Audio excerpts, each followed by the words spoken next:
Aujourd'hui, donc, on va tester ce grill-là pour l'intérieur sans fumée. Ce que je trouve intéressant, c'est son design. On voit la profondeur. Il a aussi une plaque anti-adhésive. Il vient aussi avec un couvercle là en verre trempé. En tout cas, c'est pas tout le temps comme ça, mais d'après moi, c'est l'un des grilles là,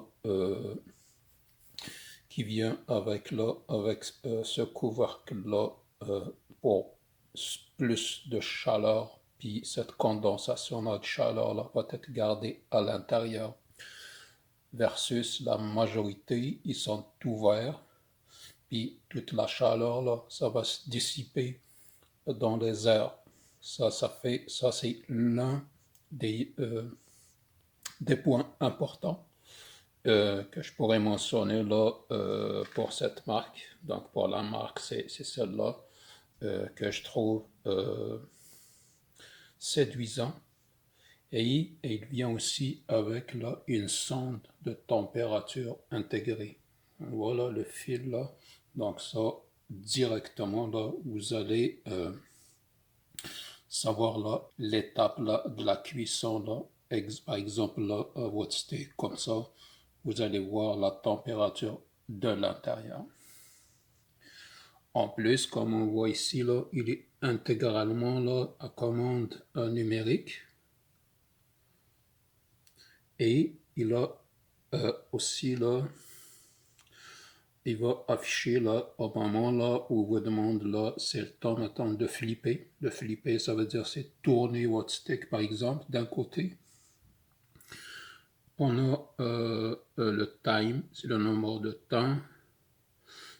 Là ici là, plus moins là pour choisir le temps et la température.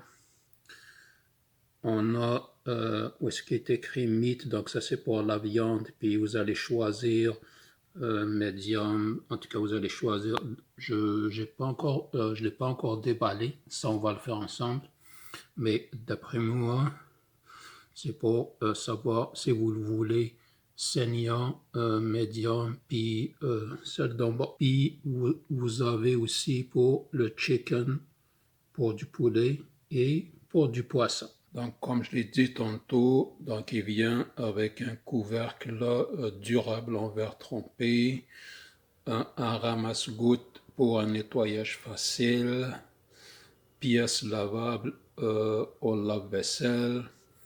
Puis vous avez ici là des caractéristiques là autres que son design. Donc vous avez la température là, de 121 degrés à 232. Donc c'est presque comme toutes les fours là, de 250 Fahrenheit jusqu'à 450. Et vous avez un arrêt automatique pour plus de sécurité. D'autres caractéristiques en bas, donc vous avez un système là, éliminateur de fumée avancé pour une cuisson au grill sans fumée. Chauffe plus rapidement que les grilles pour l'extérieur. Donc c'est, d'après moi, si on le prend là sur parole, donc il est plus puissant là qu'un barbecue de l'extérieur, mais c'est ce qu'on verra après. Donc il vient aussi sonde son rinçage et sélecteur de cuisson pour un steak comme vous le souhaitez. Alerte automatique de retournement pour de parfaits résultats. Grande plaque de cuisson anti-adhésive prévue pour 6 hamburgers. Il vient emballé là de même, de cette façon. Puis vous avez une poignée là pour le transport. Pour y garder la boîte là pour le transport si vous le voulez.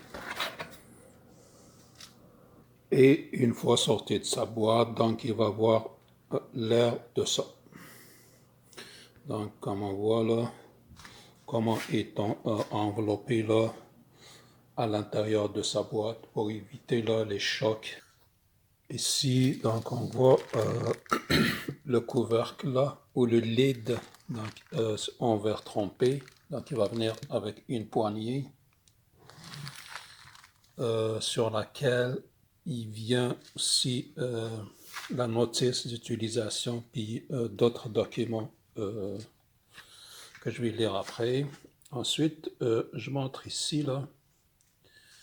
Donc là, c'est tout l'assemblage là démontable.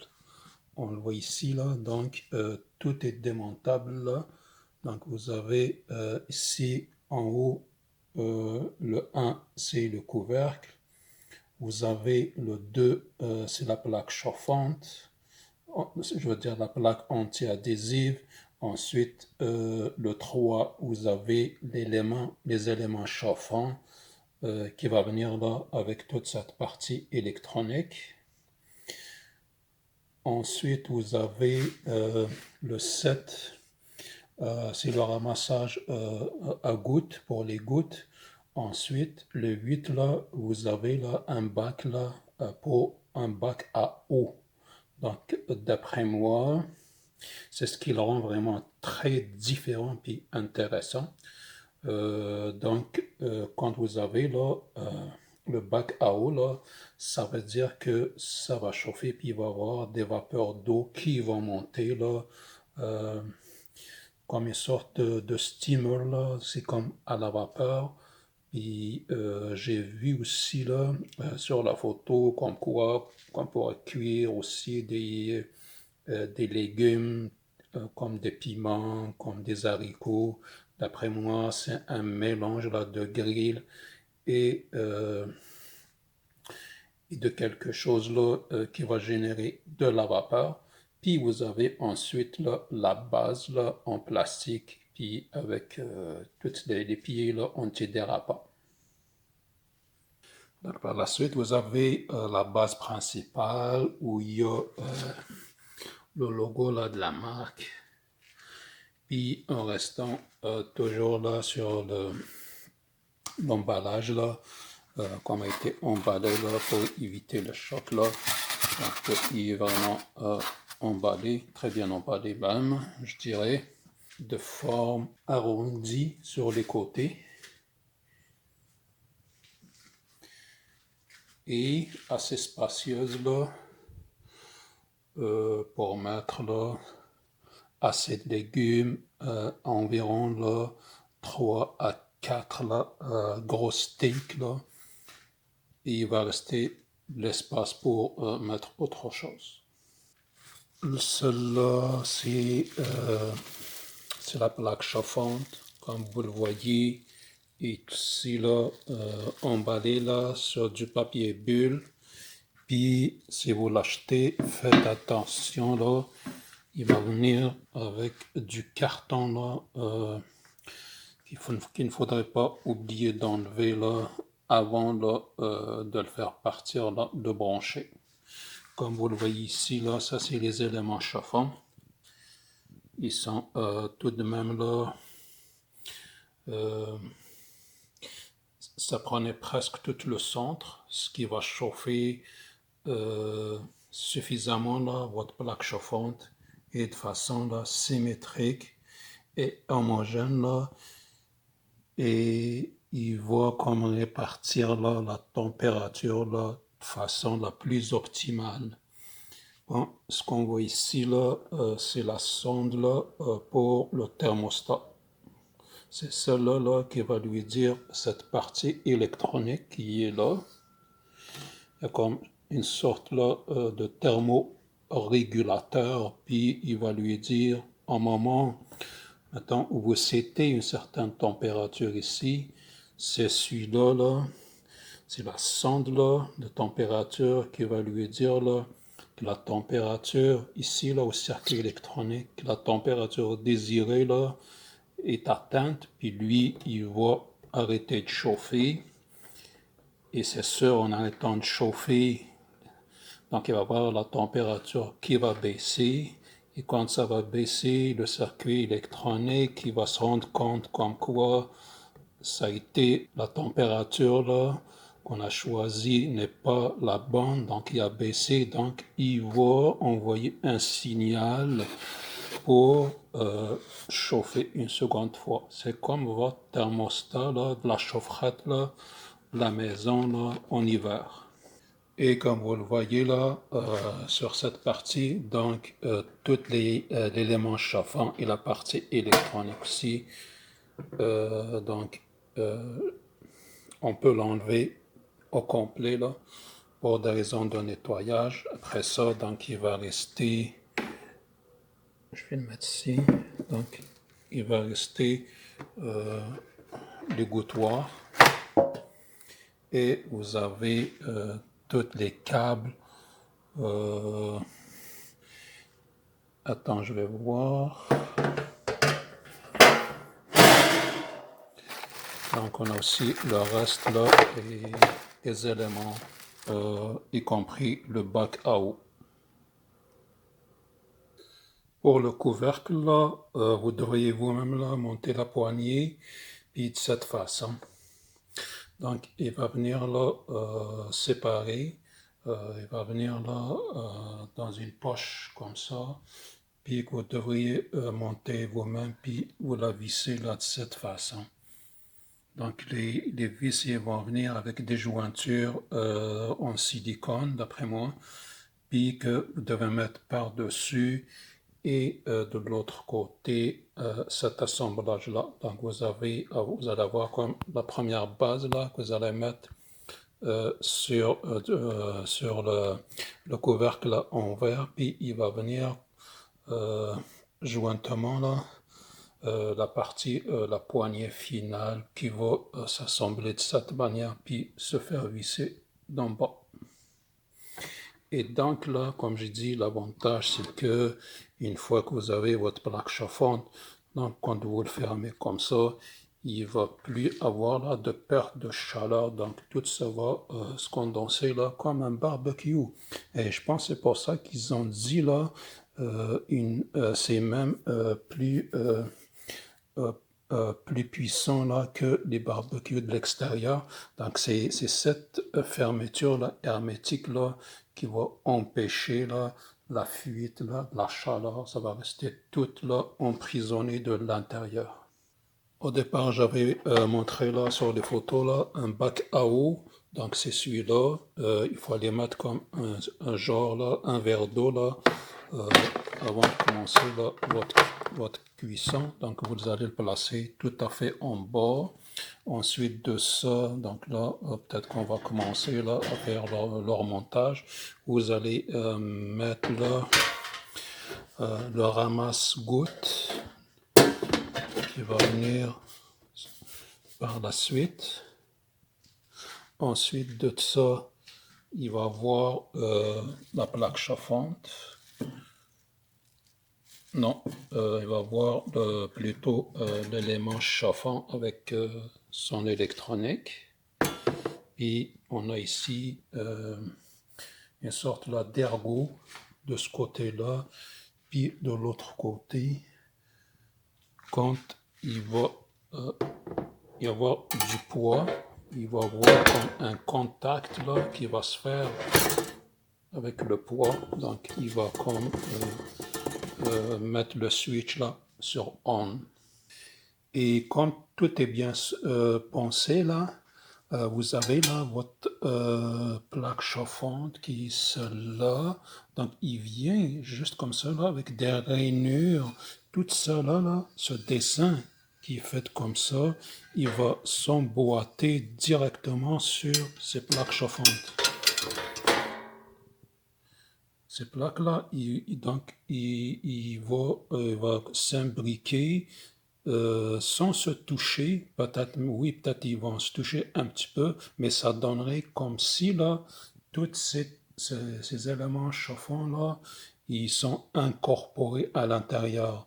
Mais le but de tout ça, c'est de faire comme une plaque là, incorporée avec ça, mais ça va vous permettre aussi là, pour des raisons de nettoyage, là, de les séparer, puis de nettoyer séparément. Quand vous voyez ici, là, la majorité là, des grilles comme ça électriques, vous n'allez pas voir ces éléments-là chauffants comme ça là, à l'œil nu. Ils sont en général à l'intérieur de votre plaque chauffante, vous ne les voyez pas.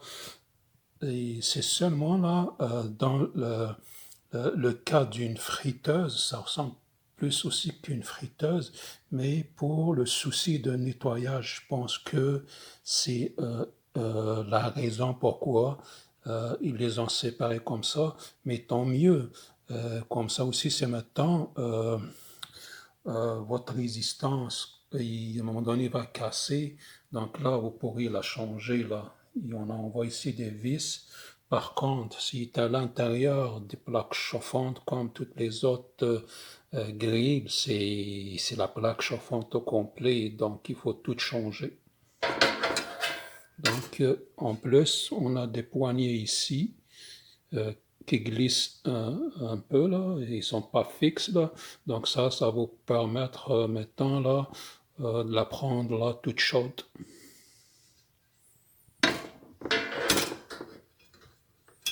Et comme je le disais là il y a quelques secondes, voici un exemple d'emboîtement.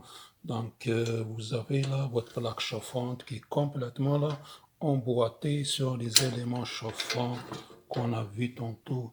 Vous voyez, puis ce qui est ici là, il va s'emboîter au moment là de vous déposer votre plaque chauffante. Donc il va avoir un contact directement là sur les éléments chauffants pour le transfert de la chaleur directement de l'élément chauffant vers la plaque. Dans le fond, c'est quand vous allez poser ici votre nourriture, là, votre steak, ou tout ce que vous voulez cuire, c'est comme si dans le fond vous les avez directement mis sur ça, mais sans le salir, sans que ce soit en contact direct.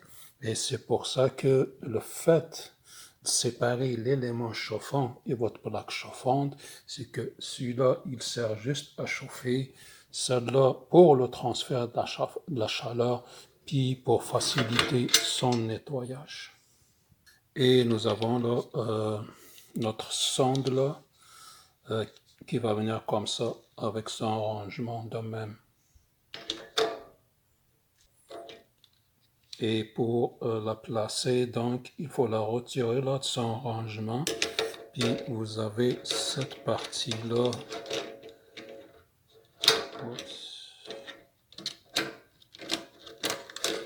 Vous avez cette partie-là comme des écouteurs qui vont comme des écouteurs donc qui va se brancher du côté de l'électronique ici. Il y a une place où il faudrait la mettre ici. Puis vous avez la plus longue qui est ici là. C'est celle-là là, que vous allez rentrer dans votre morceau de viande ou de votre steak. Donc au final, donc ça donne ça. C'est celle-là là, que vous allez mettre là sur votre steak là, au sens de la longueur. Vous n'allez pas la mettre comme ça là, en vertical, et il faut la mettre comme ça en horizontal. Donc il va y avoir toute ça là, toute cette longueur là qui va rentrer là dans votre steak. Par contre, si vous la mettez comme ça en longueur, il va avoir comme genre 2 cm seulement. Mais il faut la mettre comme ça, en horizontal. Puis ici, là, ça va permettre la lecture. Et c'est à partir de là, que la base électronique, là, il va savoir ce que votre aliment y est cuit ou pas. Puis il va vous demander aussi de le retourner. Donc lui, il envoie toutes les informations là sur le degré de température à l'interne de votre aliment. Donc là, on va tout de suite passer au test. Et j'avais mis donc l'équivalent d'un verre d'eau sur le bac à eau ici bas. Donc maintenant, je bouge comme ça. Donc on voit qu'il y a de l'eau à l'intérieur.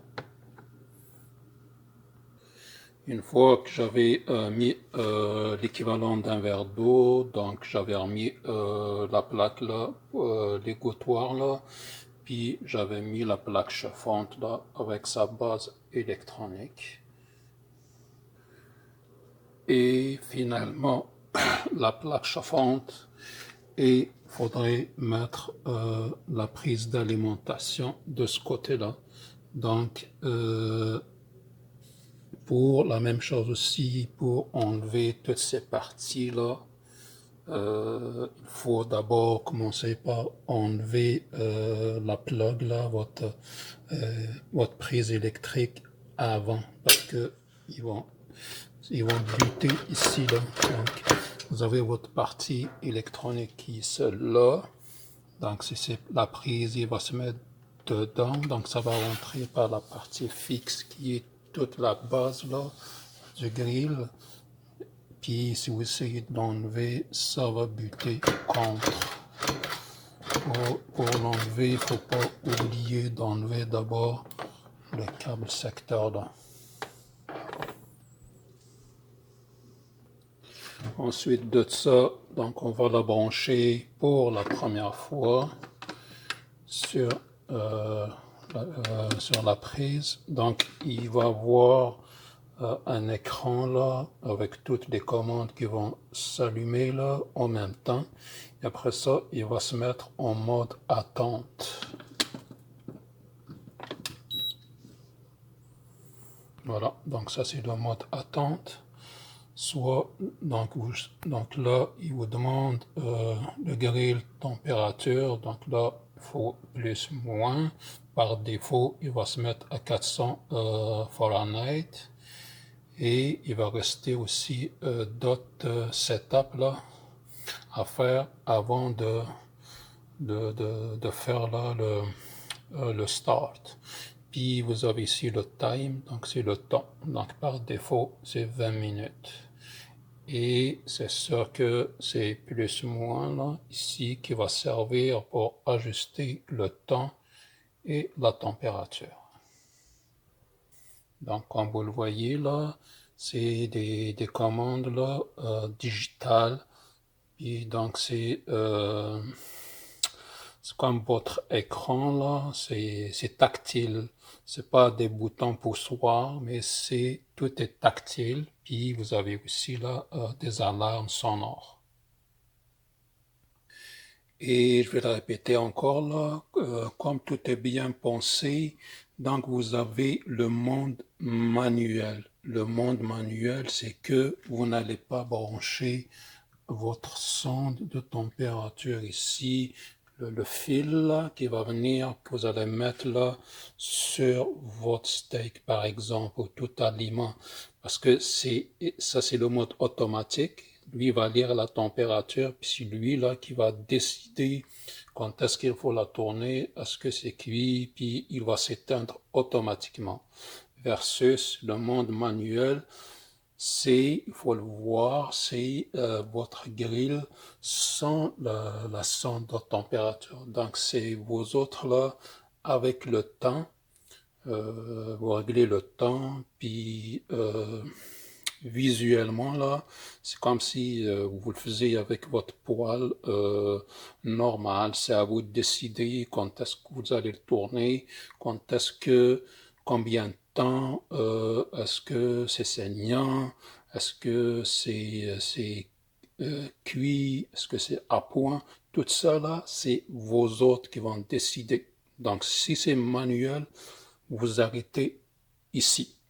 Si vous voulez le mode automatique, donc il faut mettre la sonde de ce côté-là, puis faire les réglages là, ce qu'on a vu tantôt là, sur l'emballage, on a vu, mettons là, vous choisissez, mettons, meat, qui est de la viande, puis vous la choisissez, est-ce que c'est saignant, est-ce que c'est à point, est-ce que c'est trop cuit, puis là, on a vu comme quoi il se met en mode veille. Je ne sais pas si je touche ici, est-ce qu'il va se réveiller? C'est Star. Voilà. Donc, sur Star, il revient, il se réveille.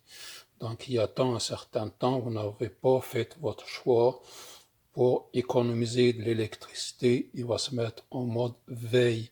Donc pour le réveiller une seconde fois, donc il faut enlever la plug et la repluguer, ou bien juste toucher là, la touche là, Start. Il va se réveiller une seconde fois.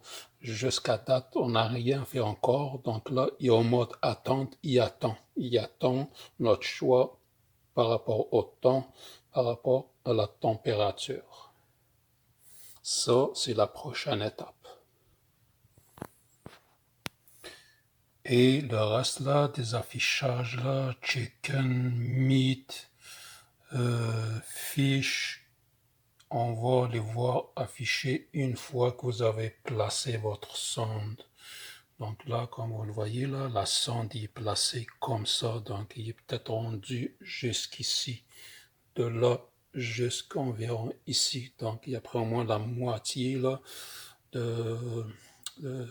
du steak. Après ça, moi je vais placer un deuxième, mais j'ai une question. Il y a une question qu'on va se poser automatiquement. Donc là, la question qu'on va se poser, on va dire, ok, lui, j'avais mis une sonde, donc le système, il va savoir est-ce qu'il est cuit, est-ce qu'il est saignant, mais celui qui est à côté, il n'y a rien. Mais ça aussi, c'est de l'intuition. C'est de l'intuition, là, et c'est de la logique électronique aussi. Parce que si celui-là, il est cuit, alors qu'il est exposé à la même température, à la même surface que celui-ci, donc il suffit de voir celui-là et de déduire celui-ci. C'est comme si l'expression là, dis-moi c'est qui ton ami, je te dirai qui tu es. C'est la même chose, c'est dans la même rationalité, là, dans la même logique. Donc il suffit que le système, il va lire ce qui se passe sur un seul pour déduire là, tout ce qui se passe là sur l'entièreté, là, sur tout l'ensemble en cuisson là, sur cette plaque. Donc là, le système il a détecté comme quoi il y a la probe de température. Ensuite de ça, il y a des pré-réglages. Des pré-réglages, c'est maintenant, je choisis meat, là il va apparaître là comment je le veux. Est-ce que je le veux saignant, est-ce que je le veux... en tout cas, les trois choix. Donc là, j'ai cliqué sur meat. Donc, on le voit comme ça. Donc, raw, medium, well. Donc, moi, je vais mettre well. Voilà, il est parti automatiquement. C'est tout ce que vous avez à faire. Donc, il a choisi directement là la température à 400 degrés Fahrenheit. Là, on voit le piton là, en rouge là, qui flash. Ça, c'est du préchauffage. Donc, là, je suis en mesure là, de placer le couvercle. Et on entend quelque chose là. Et justement, il y a derrière, il y a un élément que je n'ai pas trouvé de réponse. Je pense que c'est lui qui fait le bruit parce qu'il vient de ce côté-là, il est derrière. Je ne sais pas c'est quoi. Je n'ai pas trouvé encore de réponse là, sur les documents qui l'accompagnent. Mais honnêtement, là, je suis très content là, de cet achat. C'est quelque chose là qui sort de l'ordinaire là. C'est toute la gracieuseté là, de l'électronique et de l'automatisme qu'on voit ici.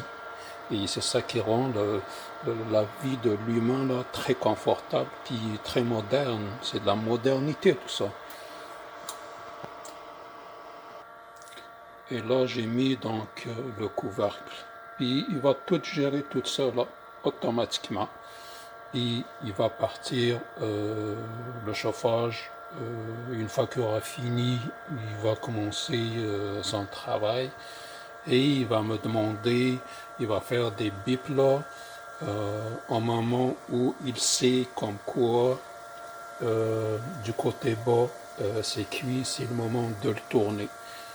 Et c'est là qu'il va m'afficher il va m'afficher le flip, parce qu'on a un message flip, puis un bip sonore. Là, ce que je viens de faire, j'ai mis des gros sel de l'Himalaya. Ça me suffit, pas besoin d'autre chose. Puis on entend déjà le bruit de la cuisson, on entend.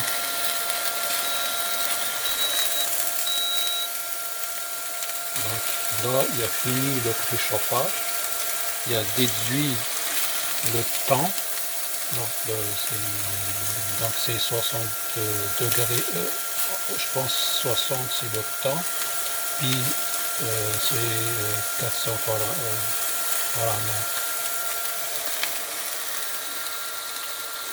Donc là, je vais retourner le couvercle.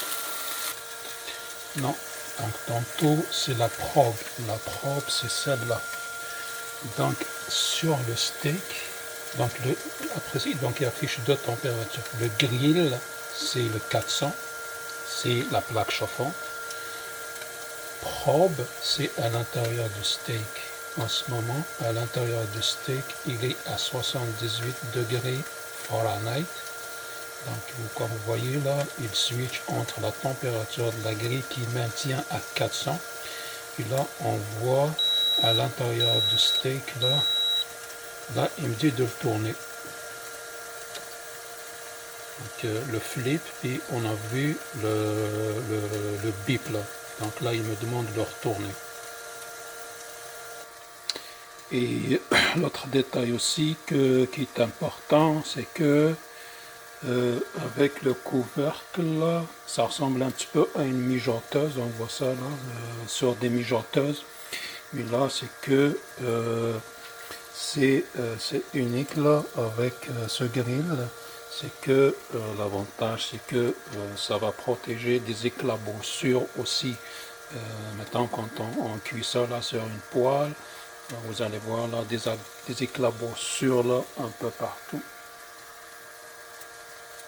J'en ai quand même compté là comme 4 ou 5 avantages là depuis le début. Donc là, c'est le résultat là sur la première partie, donc de l'autre côté. Maintenant, je voulais montrer, donc là je l'ai retourné et je voulais montrer en mode manuel. En mode manuel, ça veut dire, c'est nos autres là qui vont lui dire la température de la probe. Donc il a, j'ai le choix, donc température de la grille. Donc c'est 400, donc moi je vais mettre plus, 450. 450. Ensuite, la température probe, je viens ici.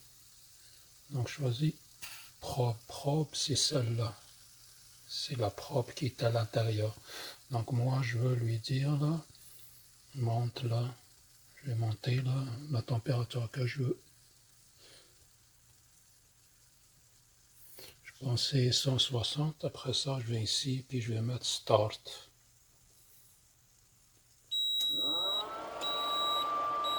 Ah, parce que tantôt, il trouvait ça chaud là. Mais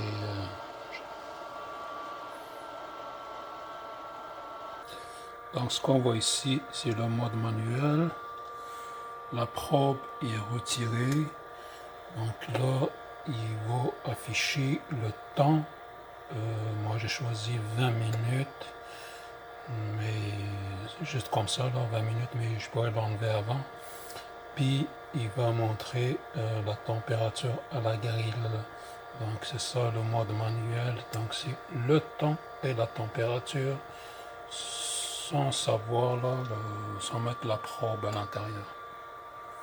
Donc là, c'est vous autres là, le surveiller, puis le retirer au bon moment, ou bien si vous le savez, là, dans la recette, combien de temps, là, qui a été qu'on a dit là de mettre comme le temps là dans la recette. Donc vous respectez, vous suivez à la lettre. Donc vous venez juste setter ça à l'intérieur, le time et le grill temperature. Au final, donc, vous obtenez quelque chose qui ressemble à ça. Donc, vous avez 3 choix de cuisson, saignant, à point ou très cuit. Et vous avez les barres là qu'on voit là, les dessins là. C'est vraiment là, c'est comme les grilles là, du barbecue là de l'extérieur. Donc, c'est agréable là, comme appareil là. Je vous le conseille. Donc là, je vous ai montré tout ce qui est bon à savoir. C'est comme vous étiez vous-même là au magasin. Donc, le déballage, les fonctionnalités, comment il vient, comment il est trop bien emballé. Et on a fait un test de cuisson là, puis les 2 modes opératoires, le manuel puis l'automatique. Les 2 façons là, je vous ai montré comment faire. Et il va juste rester l'étape là du nettoyage. Ça, je laisse faire. Ça, c'est pas quelque chose d'important pour moi. Mais ça ne demande pas grand-chose. Donc, j'ai montré au départ comme quoi tout est démontable. Donc, il va être juste à le démonter là, puis nettoyer là, partie à partie. Et d'après moi, ça va être là, très facile à faire là. Ce n'est pas là comme les grilles là, qui viennent toutes soudées, puis vous nettoyez une partie, mais toute la crasse là va s'accumuler dans le temps, puis ça va pourrir dans des parties que vous n'avez pas accès. Donc celui-là, là, il est démontable là, en plusieurs modules, en plusieurs parties. Vous avez accès là, jusqu'à la base en bas, là, tout à fait en bas. Et donc, tout est nettoyable. Bien sûr, il faut faire attention là, pour la partie électronique. Il ne faut pas mettre ça là, dans un lave-vaisselle ou en contact avec l'eau. Sinon, c'est sûr que quand vous allez brancher ça là, la prochaine fois, ça va sauter puis ça va le mettre en panne catégoriquement là. Donc, voilà, je vous remercie de m'avoir suivi. J'espère que je vous ai aidé là, dans cette review, dans la démo, et que je vous ai aidé à faire votre choix. Si maintenant vous avez des hésitations là, sur cet appareil, donc je vous ai éclairé là, un petit peu là, toutes les questions là, que vous posez, soit avant d'aller au magasin là, ou juste l'intention là, où vous avez une fixation sur cet appareil, mais où vous ne savez pas est-ce que c'est un bon achat ou pas. Puis rester à l'affût là, des nouvelles vidéos, là, que ce soit sur des démos là, sur des appareils comme ça, ou bien toutes les démos là, plus poussées là, en ingénierie, en électronique, sur plusieurs domaines, là, électricité, électronique, programmation, système embarqué, même les satellites, là, je les ai pas laissés tranquilles. Donc voilà, et, abonnez-vous si vous ne l'êtes pas. Mettez-y des likes là pour m'encourager, puis pour me remercier, si vous le voulez bien sûr. Puis je vous dis à la prochaine et prenez soin de vos autres. Comme on est quelques jours là de la nouvelle année 2024, je vous souhaite là une meilleure année, une bonne année, puis qui va vous apporter là tout ce que 2003 ne vous a pas offert. Donc à la prochaine, bye bye, merci.